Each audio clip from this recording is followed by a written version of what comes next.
नमस्कार दोस्तों, एग्ज़ाम 22 में मैं अजय आप सभी का स्वागत करता हूं। दोस्तों, आज हम भारतीय संविधान के भाग 5 जिसमें संघ सरकार के बारे में वर्णन है का अध्ययन करेंगे। ये भाग 5 आर्टिकल 52 से लेकर आर्टिकल 151 तक है, जिसमें सबसे पहले आज हम राष्ट्रपति से संबंधित जो भी इम्पोर्टेंट आर्टिकल हैं उनके बारे में पढ़ेंगे। आप वीडियो को लास्ट तक जरूर देखें, क्योंकि लास्ट में हमने राष्ट्रपति से संबंधित जो भी इम्पोर्टेंट आर्टिकल हैं उनको याद करने की एक शानदार ट्रिक बनाई है। मात्र एक लाइन से आप सभी आर्टिकल को आराम से याद कर सकते हैं। साथियों, भारत का राष्ट्रपति देश का संवैधानिक प्रमुख और भारत का प्रथम नागरिक होता है, ये आप सभी को मालूम होगा। तथा संघ की कार्यपालिका की शक्ति राष्ट्रपति में निहित होती है। जो संघ की कार्यपालिका है अर्थात संघीय कार्यपालिका का जो स्ट्रक्चर है उसमें राष्ट्रपति, उपराष्ट्रपति, प्रधानमंत्री एवं उसका मंत्रिपरिषद और महान्यायवादी यानी ये चारों स्ट्रक्चर मिलकर संघीय कार्यपालिका का निर्माण करते हैं। भारतीय शासन प्रणाली मुख्य रूप से 3 स्तंभों पर आधारित है। चौथे स्तंभ के रूप में मीडिया को भी माना जाता है। तो इस तरीके से देखें तो भारतीय लोकतांत्रिक व्यवस्था विधायिका, कार्यपालिका, न्यायपालिका और मीडिया पर आधारित है, जिसमें विधायिका का कार्य विधि का निर्माण करना, कार्यपालिका का कार्य विधि के अनुसार शासन का संचालन करना, न्यायपालिका का कार्य विधि का संरक्षण और भारतीय नागरिकों को न्याय प्रदान करना, और चौथे स्तंभ के रूप में मीडिया को माना गया है। दोस्तों, अब हम राष्ट्रपति से संबंधित जो भी इंपॉर्टेंट आर्टिकल हैं उनके बारे में अध्ययन करेंगे। संविधान के आर्टिकल 52 के अनुसार राष्ट्रपति का पद होगा, अर्थात भारत का एक राष्ट्रपति होगा। यह पद ना तो कभी रिक्त किया जा सकता है ना समाप्त किया जा सकता है, और राष्ट्रपति सदैव अपने पद पर विद्यमान होगा, ऐसा आर्टिकल 52 में वर्णित है। आर्टिकल 53 में ये बताया गया है कि संघ की जो कार्यपालिका है उसकी शक्ति राष्ट्रपति में निहित होगी, जिसका प्रयोग वो संविधान के अनुसार खुद या अपने अधीनस्थ पदाधिकारियों के माध्यम से कर सकता है। लेकिन अगर वास्तविक रूप से देखें तो राष्ट्रपति सिर्फ नाम मात्र का प्रधान होता है। वास्तविक रूप में यानी वास्तविक जो शक्ति है वो प्रधानमंत्री और मंत्रिमंडल में निहित होती है। आर्टिकल 54 में राष्ट्रपति के निर्वाचक मंडल के बारे में बात की गई है, अर्थात कौन कौन से लोग राष्ट्रपति के निर्वाचन में शामिल होंगे, इसके बारे में आर्टिकल 54 में वर्णन किया गया है। संसद के दोनों सदनों तथा राज्य विधानसभाओं के सभी निर्वाचित सदस्य राष्ट्रपति के निर्वाचन में भाग लेंगे। इस प्रकार अगर देखें तो लोकसभा, राज्यसभा, राज्य और केंद्र शासित प्रदेश की जो भी विधानसभाएं हैं उन सभी के निर्वाचित सदस्य राष्ट्रपति के चुनाव में भाग लेंगे। आर्टिकल 55 में राष्ट्रपति के निर्वाचन के तरीके के बारे में बताया गया है। तो राष्ट्रपति का जो चुनाव है वो अप्रत्यक्ष निर्वाचन प्रणाली, जिसमें आनुपातिक प्रतिनिधित्व एवं एकल संक्रमणीय पद्धति अपनाई जाती है, यानी अप्रत्यक्ष निर्वाचन प्रणाली के माध्यम से राष्ट्रपति का चुनाव किया जाता है। आर्टिकल 56 में राष्ट्रपति के कार्यकाल यानी जो टर्म है राष्ट्रपति का उसके बारे में बताया गया है। राष्ट्रपति का कार्यकाल पद ग्रहण करने की तिथि से 5 वर्षों तक होगा। वो अपने उत्तराधिकारी अर्थात जो राष्ट्रपति है वो तब तक अपने पद पर बना रहेगा जब तक कि उसका उत्तराधिकारी नहीं आ जाता है, और राष्ट्रपति उपराष्ट्रपति को अपना त्यागपत्र दे सकता है। आर्टिकल 57 में पुनर्निर्वाचन के लिए पात्रता यानी री इलेक्शन एलिजिबिलिटी के बारे में बताया गया है। कोई भी व्यक्ति जो राष्ट्रपति पद के रूप में पद धारण कर चुका है इस संविधान के अन्य उपबंधों के अधीन रहते हुए पद के लिए पुनर्निर्वाचन का पात्र होगा। वो कितनी भी बार राष्ट्रपति चुना जा सकता है। भारतीय संविधान में ऐसा कोई वर्णन नहीं है कि वो एक बार होगा या 2 बार होगा। जैसे अमेरिका में मात्र 2 ही बार राष्ट्रपति पद के लिए कोई निर्वाचित हो सकता है।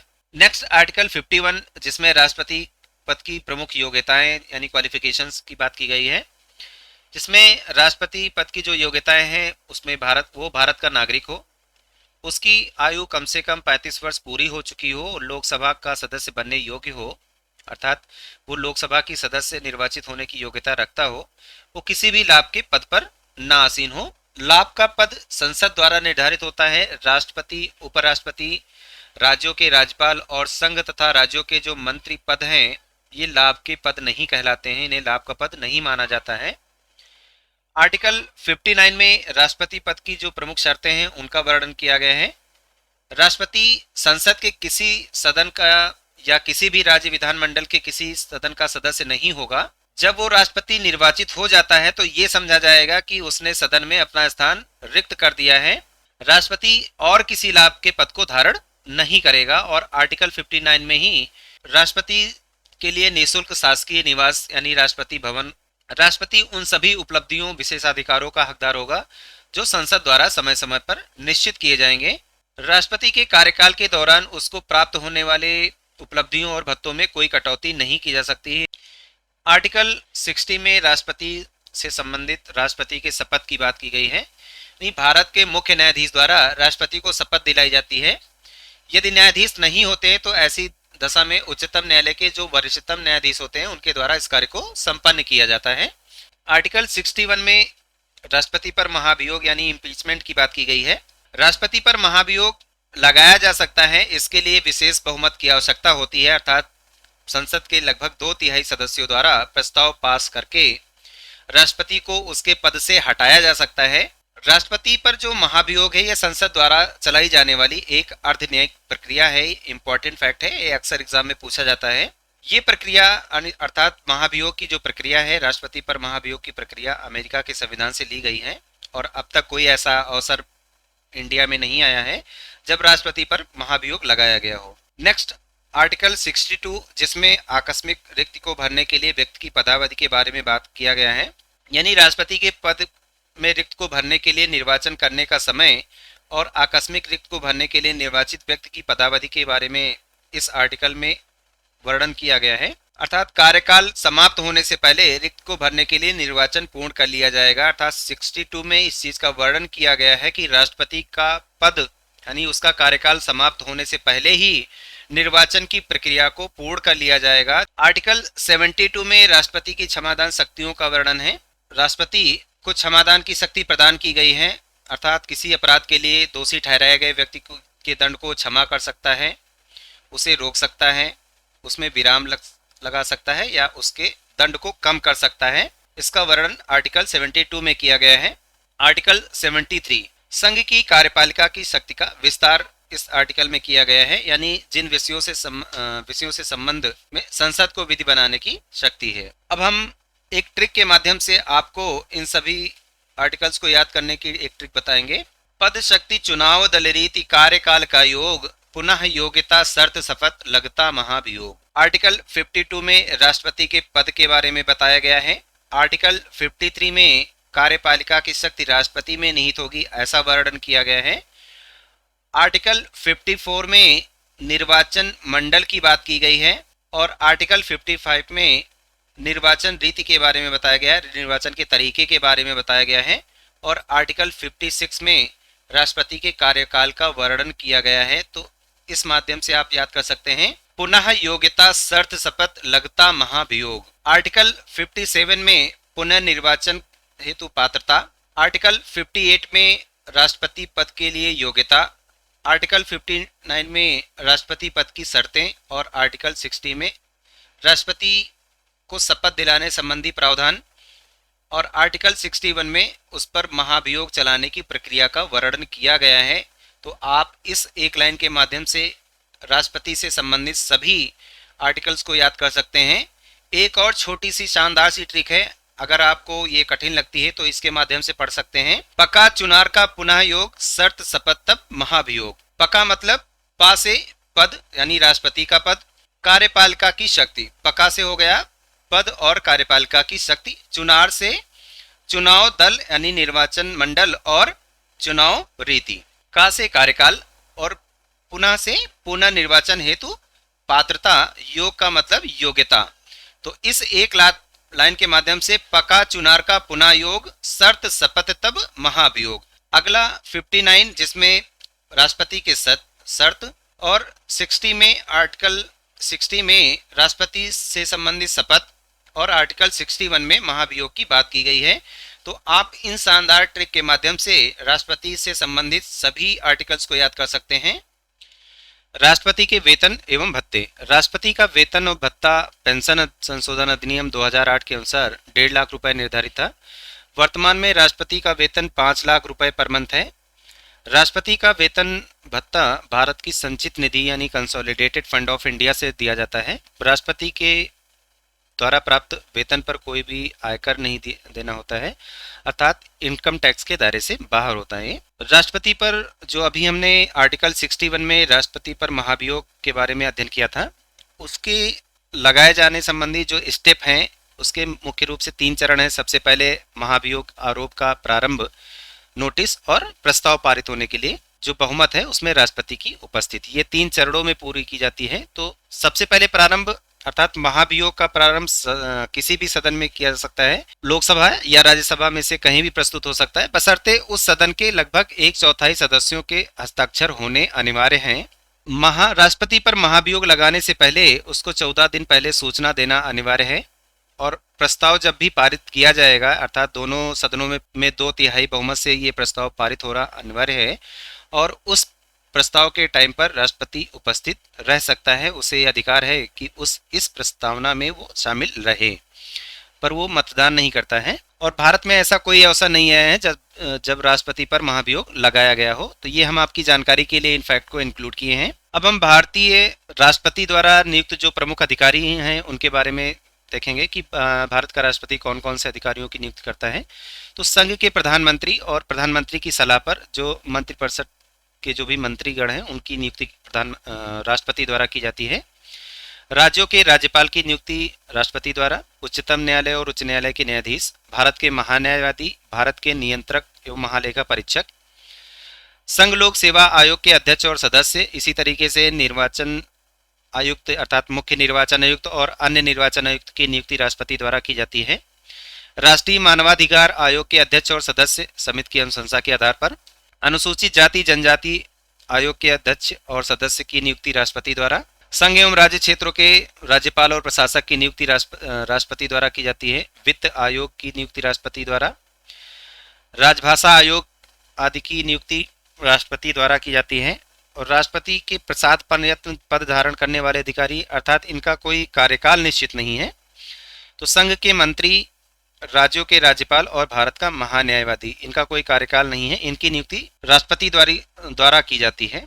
अब हम राष्ट्रपति की जो प्रमुख शक्तियां हैं उनके बारे में अध्ययन करेंगे। दोस्तों, हमने आज की इस वीडियो में राष्ट्रपति की शक्तियों को भी शामिल किया है क्योंकि एग्जाम में अक्सर यहीं से क्वेश्चन बनते हैं। तो इन शक्तियों की बात करें तो इन्हें हम 2 पार्ट में डिवाइड कर सकते हैं, एक सामान्य शक्तियां और दूसरी आपातकालीन शक्तियां।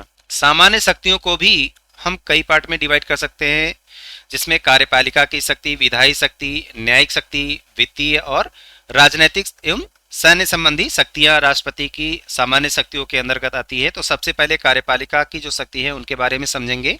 आर्टिकल 53 में हमने पढ़ा कि राष्ट्रपति में संघ की समस्त कार्यपालिका की शक्ति निहित होती है, अर्थात संघ की जो भी कार्यपालिका है उसकी शक्ति राष्ट्रपति में नियुक्त होती है। राष्ट्रपति का सहायता एवं सलाह के लिए मंत्रिपरिषद होती है जिसका प्रमुख प्रधानमंत्री होता है। अनुच्छेद 74 में इसका वर्णन किया गया है। राष्ट्रपति द्वारा प्रधानमंत्री की नियुक्ति, प्रधानमंत्री की सलाह पर अन्य मंत्रियों की नियुक्ति की जाती है। ये कार्यपालिका संबंधी शक्ति है राष्ट्रपति की। राष्ट्रपति द्वारा प्रधानमंत्री से मंत्रिपरिषद के सभी निर्णयों और प्रशासन संबंधी सूचना प्राप्त करने का अधिकार है। अंतर्राज्यीय परिषद का गठन करना, केंद्र राज्य सरकार के सहयोग को बढ़ाने के लिए ये अंतर्राज्यीय परिषद का निर्माण किया जाता है। स्वयं के द्वारा नियुक्त प्रशासकों के माध्यम से केंद्र शासित प्रदेशों में प्रशासन करने यानी उन्हें प्रत्यक्ष रूप से संभालने का अधिकार राष्ट्रपति को कार्यपालिकीय शक्ति के अंतर्गत आते हैं। ये इंपॉर्टेंट फैक्ट है, इनमें से क्वेश्चन बन सकता है कि इनमें से कोई एक फैक्ट पूछेगा कि इसमें से कौन सा भारत के राष्ट्रपति की कार्यपालिका के शक्ति के अंतर्गत आता है। नेक्स्ट, विधायी शक्तियाँ। राष्ट्रपति को दोनों सदनों के साथ साथ संसद का अभिन्न अंग होना ये इसकी विधायी शक्ति होती है। दोनों सदनों के अधिवेशन को आहूत करना, उसके अधिवेशनों का सत्रावसान करना, लोकसभा को भंग कर सकता है राष्ट्रपति, अर्थात राष्ट्रपति के पास ये अधिकार है कि वो लोकसभा को आवश्यकता पड़ने पर भंग कर सकता है। संसद के दोनों सदनों में गतिरोध उत्पन्न होने की स्थिति में वे दोनों सदनों की संयुक्त बैठक बुला सकता है। इस संयुक्त बैठक की अध्यक्षता लोकसभा अध्यक्ष करता है। ये इंपॉर्टेंट फैक्ट है, इससे क्वेश्चन जरूर बनता है कि संयुक्त बैठक के संसद के दोनों सदनों की संयुक्त बैठक की अध्यक्षता कौन करता है। तो लोकसभा अध्यक्ष इस संयुक्त बैठक की अध्यक्षता करता है, परंतु इसे बुलाता कौन है? राष्ट्रपति बुलाता है। प्रत्येक वर्ष संसद के प्रथम सत्र के प्रारंभ में राष्ट्रपति द्वारा दोनों सदनों को संयुक्त अधिवेशन में अभिभाषण देना।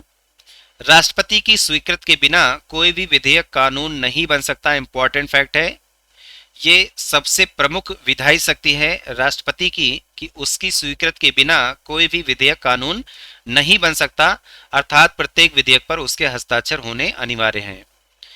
धन विधेयक पर राष्ट्रपति अपनी स्वीकृति देने से मना नहीं कर सकता है, किंतु अन्य जो साधारण विधेयक हैं उनको पुनर्विचार के लिए संसद के पास वापस भेज सकता है।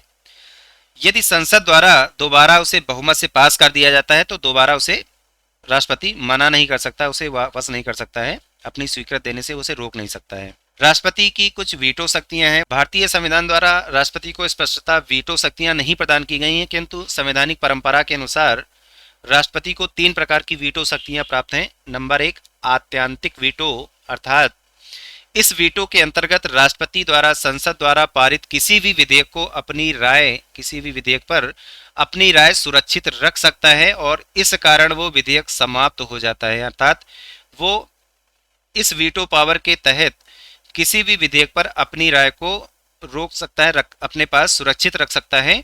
सामान्यतः जो गैर सरकारी सदस्यों द्वारा लाए गए विधेयक होते हैं उन पर यह वीटो लगाया जाता है।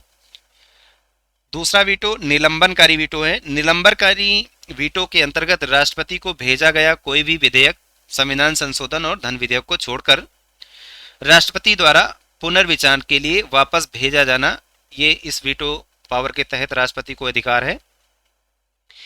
जेबीपी वीटो, जिसे हम पॉकेट वीटो भी कहते हैं, पॉकेट वीटो में राष्ट्रपति विधेयक पर ना तो अपनी सहमति देता है और ना ही स्वीकृति प्रदान करता है और ना ही उसे पुनर्विचार के लिए लौटाता है। इस प्रकार देखें तो विधेयक को अनिश्चित काल के लिए अपने पास लंबित रखता है। राष्ट्रपति इस शक्ति का प्रयोग इसलिए कर पाता है क्योंकि उसके पास उसके समक्ष स्वीकृत के लिए आए किसी भी विधेयक पर निर्णय देने के लिए कोई टैट नहीं है, अर्थात संविधान में कोई समय सीमा निर्धारित नहीं की गई है कि वो कितने दिनों के अंदर किसी भी विधेयक पर राष्ट्रपति को स्वीकृति देना अनिवार्य होगा। तो इंपॉर्टेंट फैक्ट है, राष्ट्रपति का अध्यादेश जारी करने की शक्ति ये आर्टिकल 123 के अंतर्गत राष्ट्रपति को प्राप्त है। ये एक प्रमुख विधायी शक्ति है। जब कोई संसद का अधिवेशन नहीं चल रहा होता है और ये लगता है कि कोई कार्यवाही अविलंब है, अर्थात कोई अध्यादेश लाना जरूरी है, तो ऐसी दशा में राष्ट्रपति द्वारा अध्यादेश के द्वारा कानून बनाया जाता है, जिसे लगभग 6 महीने तक के लिए जारी किया जाता है। 6 महीने के बाद में ये स्वतः समाप्त समझा जाता है। इसके बाद संसद के सदस्य दोनों सदनों द्वारा इसे पारित करके कानून बनाया जाता है। अध्यादेश के द्वारा ना तो मौलिक अधिकार को कम किया जा सकता है, ना ही समाप्त किया जा सकता है। तो इम्पॉर्टेंट फैक्ट है, अर्थात जब कोई संसद का सदन ना चल रहा हो तो ऐसी कंडीशन में राष्ट्रपति को यह शक्ति दी गई है कि भारतीय शासन को संचालित करने के लिए अगर कोई कार्यवाही की जरूरत है, तत्काल में किसी कानून की आवश्यकता है, तो अध्यादेश जारी किया जा सकता है। इसके अलावा भी अन्य और भी विधायी शक्तियां राष्ट्रपति को प्राप्त हैं। अब हम न्यायिक शक्तियों के बारे में पढ़ेंगे, राष्ट्रपति को जो न्यायिक शक्तियां हैं उनके बारे में। तो आर्टिकल 124 के अकॉर्डिंग राष्ट्रपति को सर्वोच्च न्यायालय तथा आर्टिकल 217 के अंतर्गत उच्च न्यायालयों के न्यायाधीशों की नियुक्ति करना इसकी न्यायिक शक्ति के अंतर्गत है। राष्ट्रपति को उच्चतम न्यायालय से परामर्श करने का अधिकार है, यानी उच्चतम न्यायालय से परामर्श पाने का अधिकार राष्ट्रपति को प्राप्त है। आर्टिकल 72 जो कि बहुत ही इंपॉर्टेंट है, यहाँ से क्वेश्चन जरूर बनते हैं। इसके तहत राष्ट्रपति को क्षमादान की शक्ति प्रदान की गई है, अर्थात वो किसी भी दंड को, किसी भी दोषी ठहराए गए व्यक्ति के दंड को कम कर सकता है, क्षमा कर सकता है, उसको रोक सकता है। तो क्षमा कर सकता है। प्रविलंबन, इसके लिए कुछ इंपॉर्टेंट वर्ड्स हैं जिसमें क्षमा, प्रविलंबन, परिहार, लघुकरण और विराम है। क्षमा का मतलब किसी भी दंड को पूरी तरीके से समाप्त कर देना। प्रविलंबन का अर्थ है मृत्युदंड को अस्थायी रूप से निलंबित कर दिया जाना। परिहार का मतलब है दंड की प्रकृति को कम किए बगैर दंड की मात्रा को कम कर देना, यानी दंड की प्रकृति को नहीं चेंज करना है, उसके नेचर को नहीं चेंज करना है, लेकिन दंड की मात्रा को कम कर देना है। लघुकरण यानी दंड की कठोरता को कम करना। विराम, किसी विशेष कारण से दंड की मात्रा को कम कर दिया जाना। तो इस तरीके से आर्टिकल 72 के तहत राष्ट्रपति को क्षमादान शक्तियां मिली हैं। अब राष्ट्रपति की कुछ वित्तीय शक्तियां हैं, उनके बारे में पढ़ेंगे। प्रत्येक वित्त वर्ष में वित्त मंत्री द्वारा संसद के दोनों सदनों के सम्मुख वार्षिक वित्तीय विवरण राष्ट्रपति के नाम से ही प्रस्तुत की जाती हैं। अर्थात जो बजट प्रस्तुत होता है वित्त मंत्री द्वारा संसद में लाया जाता है, दोनों सदनों के समक्ष रखा जाता है, ये मुख्यतः 1 फरवरी को रखा जाता है, तो ये राष्ट्रपति के नाम से ही प्रस्तुत किया जाता है। ये इंपॉर्टेंट फैक्ट है, इससे क्वेश्चन बनता है। ये आर्टिकल 112 में इसका वर्णन किया गया है, अर्थात आर्टिकल 112 में इसका वर्णन किया गया है। राष्ट्रपति की अनुमति के बिना कोई भी वित्त विधेयक लोकसभा में प्रस्तुत नहीं किया जा सकता। ये इंपॉर्टेंट फैक्ट है। भारत की आकस्मिक निधि पर उसका पूर्ण नियंत्रण होता है। वो संसद की स्वीकृति के बिना इसमें आकस्मिक खर्चों के लिए कुछ धन सरकार को दे सकता है। केंद्र तथा राज्यों के मध्य करों की विभाजन के संबंध में सलाह देने के लिए राष्ट्रपति द्वारा वित्त आयोग की नियुक्ति की जाती है। तो ये कुछ प्रमुख वित्तीय शक्तियां हैं जो राष्ट्रपति को प्राप्त हैं। राष्ट्रपति की राजनयिक शक्तियां यानी कूटनीतिक शक्तियां कौन कौन सी हैं? भारतीय संघ का वो संवैधानिक प्रमुख होने के कारण राष्ट्रपति वैदेशिक क्षेत्र में भारत का प्रतिनिधित्व करता है। सभी अंतर्राष्ट्रीय संधियां, समझौते और करार राष्ट्रपति के नाम पर किए जाते हैं। संसद की अनुमति इसमें अनिवार्य होती है। किसी भी देश से संधि करना, समझौता करना और कोई भी करार करना, ये राष्ट्रपति के नाम पर किए जाते हैं, लेकिन इसके लिए संसद की अनुमति जरूरी है। वो सभी राजदूतों उच्चायुक्तों की नियुक्ति करता है और दूसरे देशों के जो भी राजदूत और उच्चायुक्त हैं उनके प्रमाण पत्र को स्वीकृत करता है। राष्ट्रपति की जो सैन्य शक्तियां हैं, अब उनके बारे में हम पढ़ेंगे। भारत के जो राष्ट्रपति है वो समस्त बलों अर्थात रक्षा बल में थल सेना, वायुसेना, नौसेना का सर्वोच्च सेनापति होता है, यानी सुप्रीम कमांडर होता है राष्ट्रपति। उसे किसी भी देश के साथ युद्ध घोषित करने तथा शांति स्थापित करने की शक्ति दी गई है, लेकिन इसके लिए मंत्रिपरिषद की सलाह अनिवार्य है। मंत्रिपरिषद की सलाह लेनी होती है। राष्ट्रपति को यह शक्ति है कि किसी भी देश के साथ वो युद्ध घोषित कर सकता है, शांति स्थापित कर सकता है, लेकिन मंत्रिमंडल की सलाह अनिवार्य है।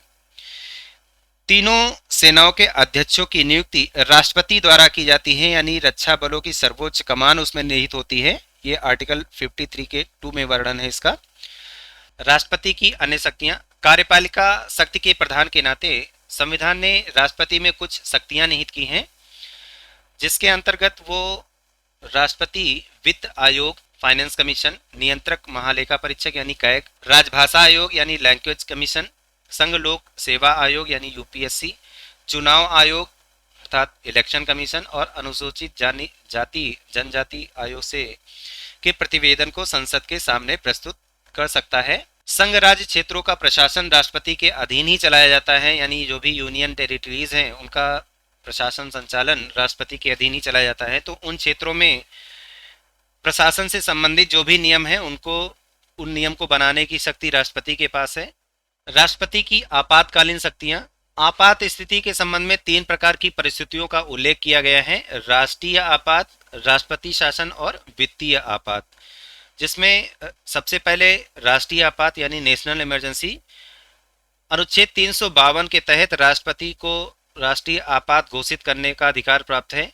अर्थात अनुच्छेद 352 के अनुसार राष्ट्रपति को युद्ध, बाह्य आक्रमण या सशस्त्र विद्रोह से भारत या उसके किसी भी भाग में सुरक्षा में संकट होने के आधार पर आपातकाल की उद्घोषणा करने की शक्ति प्राप्त है। 44वें संविधान संशोधन में पूर्व आंतरिक अशांति के कारण भी आपात स्थिति की घोषणा की जा सकती थी, परंतु इस संशोधन से आंतरिक अशांति शब्द को हटाकर सशस्त्र विद्रोह कर दिया गया है।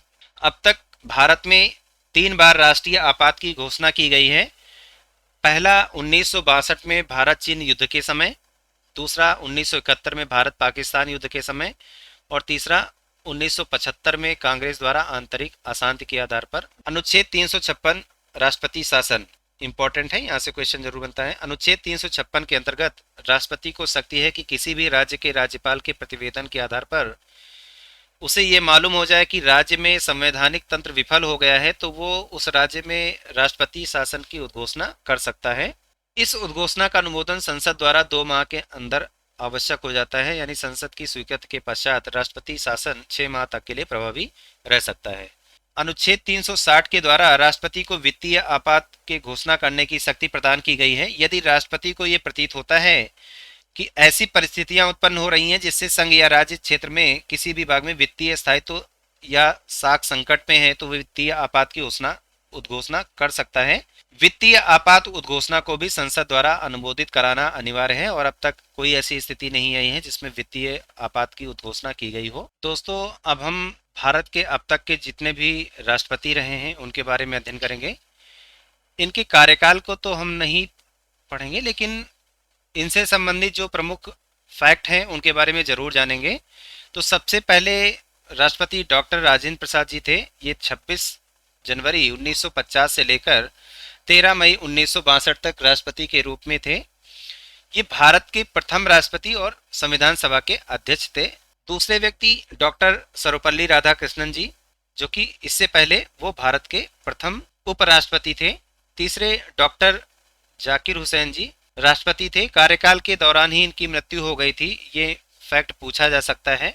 तो डॉक्टर जाकिर हुसैन जी, इनकी कार्यकाल के समय में ही मृत्यु हो गई थी। तो उस समय कार्यवाहक राष्ट्रपति के रूप में वराहगिरी वेंकटगिरी जी और मोहम्मद हिदायतुल्लाह जी कार्यवाहक राष्ट्रपति नियुक्त किए गए थे। इसके बाद में चौथे जो राष्ट्रपति थे वराहगिरी वेंकटगिरी जी, ये स्वतंत्र उम्मीदवार के रूप में जीते थे, पहले कार्यवाहक राष्ट्रपति थे। पांचवे जो राष्ट्रपति थे वो फखरुद्दीन अली अहमद जी थे, इससे पहले वे केंद्रीय मंत्री थे। नीलम संजीव रेड्डी जी, जो कि निर्विरोध निर्वाचित हुए थे। इंपॉर्टेंट फैक्ट है, यहाँ से क्वेश्चन बनता है कि निर्विरोध निर्वाचित होने वाले राष्ट्रपति कौन थे, तो नीलम संजीव रेड्डी जी इसका ऑप्शन होगा। सातवें राष्ट्रपति ज्ञानी जैल सिंह, ये प्रथम सिख राष्ट्रपति थे। आठवें डॉक्टर आर वेंकट रमन, फिर शंकर दयाल शर्मा, उसके बाद में के आर नारायणन जी राष्ट्रपति के रूप में नियुक्त हुए थे। 11वें राष्ट्रपति डॉक्टर एपीजे अब्दुल कलाम, जो कि प्रथम वैज्ञानिक राष्ट्रपति थे। इसके बाद में प्रतिभा पाटिल, जो कि 25 जुलाई 2007 से लेकर 25 जुलाई 2012 तक राष्ट्रपति रही हैं। ये भारत की प्रथम महिला राष्ट्रपति थी। इनके कार्यकाल की समाप्ति के बाद में प्रणब मुखर्जी जी राष्ट्रपति निर्वाचित हुए, जो कि 25 जुलाई 2012 से लेकर 25 जुलाई 2017 तक राष्ट्रपति रहे। ये प्रथम बंगाली राष्ट्रपति थे। उसके बाद में रामनाथ कोविंद जी राष्ट्रपति निर्वाचित हुए, जो कि 25 जुलाई 2017 से लेकर 25 जुलाई 2022 तक राष्ट्रपति रहे। ये उत्तर प्रदेश मूल के प्रथम राष्ट्रपति थे। इम्पोर्टेंट फैक्ट है, उत्तर प्रदेश की परीक्षाओं में पूछा जा सकता है। वर्तमान में राष्ट्रपति माननीय द्रौपदी मुर्मू जी हैं, जो कि 25 जुलाई 2022 से लेकर अब तक हैं। भारत की दूसरी महिला राष्ट्रपति और जनजातीय समुदाय से आने वाली पहली व्यक्ति हैं जो राष्ट्रपति चुनी गई हैं। अब हम इस चैप्टर के जो प्रमुख एमसीक्यूज हैं उनको करेंगे, जहां से अक्सर एग्जाम में क्वेश्चन बनते हैं। तो सबसे पहला क्वेश्चन, निम्नलिखित में से कौन भारत के राष्ट्रपति के निर्वाचन हेतु निर्वाचक गण में सम्मिलित नहीं है? तो लोकसभा के निर्वाचित सदस्य ये शामिल हैं, राज्यसभा के निर्वाचित सदस्य ये भी शामिल हैं, राज्यों की विधानसभाओं के निर्वाचित सदस्य ये भी शामिल हैं, परंतु राज्यों की विधान परिषदों के सदस्य राष्ट्रपति के निर्वाचन में शामिल नहीं होते हैं। तो डी ऑप्शन इसमें करेक्ट हो जाएगा। अगला क्वेश्चन, भारत के राष्ट्रपति पर महाभियोग की प्रक्रिया क्या है? तो हमने अभी पढ़ा था, यह एक अर्ध न्यायिक प्रक्रिया है, यानी भारत के राष्ट्रपति पर महाभियोग की प्रक्रिया अर्ध न्यायिक प्रक्रिया है। राष्ट्रपति पर महाभियोग चलाने के लिए कम से कम कितने दिन पूर्व सूचना आवश्यक है?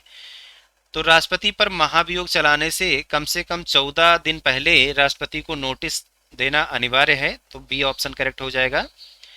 यदि भारत के राष्ट्रपति का पद रिक्त हो जाए और उपराष्ट्रपति भी ना हो, तो ऐसी दशा में कार्यवाहक राष्ट्रपति कौन होगा? तो ऐसी दशा में भारत का कार्यवाहक राष्ट्रपति सर्वोच्च न्यायालय का मुख्य न्यायाधीश होगा। तो डी ऑप्शन करेक्ट हो जाएगा। अगला क्वेश्चन, संविधान के अनुसार राष्ट्रपति की विधायी शक्ति इनमें से कौन सी है? संसद का सत्र आहूत करना ये कार्यपालिका शक्ति है। 17वां संसद का 17वां ये भी कार्यपालिका शक्ति है। संसद की बैठक स्थगित करना ये भी कार्यपालिका शक्ति है। लेकिन अध्यादेश जारी करना ये राष्ट्रपति की विधायी शक्ति है। तो डी ऑप्शन इसमें करेक्ट हो जाएगा। अगला क्वेश्चन, राष्ट्रपति पर महाभियोग का वर्णन किस अनुच्छेद में किया गया है? आर्टिकल 53 में नहीं, आर्टिकल 74, आर्टिकल 61, आर्टिकल 52। तो इसमें से आर्टिकल 61 करेक्ट हो जाएगा। दोस्तों, अगर आपको हमारी ये वीडियो पसंद आई तो आप चैनल को ज़रूर सब्सक्राइब करें, दोस्तों को शेयर करना ना भूलें। धन्यवाद।